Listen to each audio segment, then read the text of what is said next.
আজ শুধুই বিপদের কথা। কার বিপদ? কিসের বিপদ?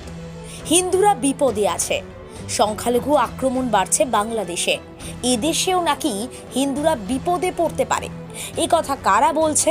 মসনদে বসে থাকা বিজেপি সরকারের চেলা চামুন্ডারা।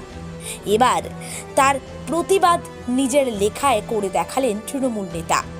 নিজের লেখা কার বিপদ কবিতার ছন্দে রাজনৈতিকভাবে কেন্দ্রীয় সরকারের তুলোধনা করলেন তৃণমূল নেতা সঞ্জয় খান, বাড়ি হুগলির গোঘাটে। তিনি পঞ্চায়েত সমিতির বনভূমি কর্মাধ্যক্ষ।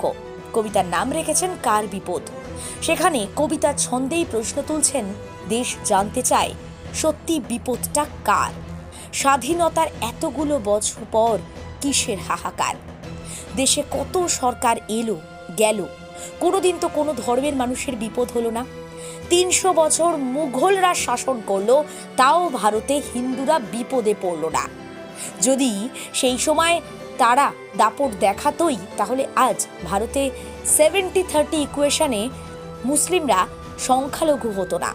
অথচ বারবার বলা হয় হিন্দুদের বিপদ।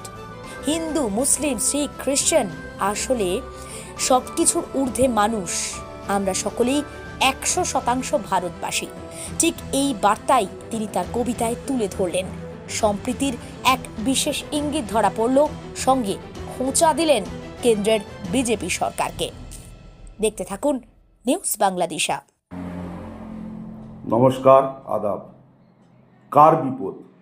দেশ আজ জানতে চায় সত্যি বিপদ কার।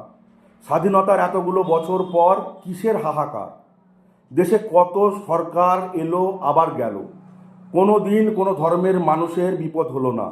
হিন্দু হোক বা মুসলমান, শিখ হোক বা খ্রিস্টান, কেউ কোনো দিন তার জাতিসত্তায় আঘাত পেল না। কিন্তু বিপদ শুরু হলো, গেল রব উঠল তবে থেকে, যবে মোদিবাবু প্রধানমন্ত্রীর চেয়ারে বসলো। আচ্ছা, এই যে সারাদিন 70%, 30%-এর ভাগাভাগি, এটা কি এর আগে কোনো দিন ছিল? বিজেপি 14 সালে দেশের ক্ষমতায় আসার পর সত্যি যেন মানুষ বিপদে পড়ে গেল। আজ কথায় কথায় হিন্দু বিপদে। অতীতে এত বছর হিন্দুর বিপদ ছিল না, আজ হঠাৎ কি হলো? তাও যখন দেশের সর্বোচ্চ ক্ষমতায় তুমি বসে। 500 বছর মুঘল যুগে হিন্দুর বিপদ হলো না। বিপদ হলে নিশ্চয়ই আজ দেশে মুসলমান 30% হতো না। দেশের ইতিহাসে কোনো দিন পায়নি হিন্দুর বিপদের কথা যতটা নাকি বিপদে আছে আজ, যখন মোদি দেশের মাথা। প্রধানমন্ত্রী, স্বরাষ্ট্রমন্ত্রী, দেশের অগ্রভাগে সবাই মোদির লোক বসে। তবুও কি করে হিন্দু ভাইয়ের বিপদ শুনে হিন্দু ভাইয়েরাই হাসে।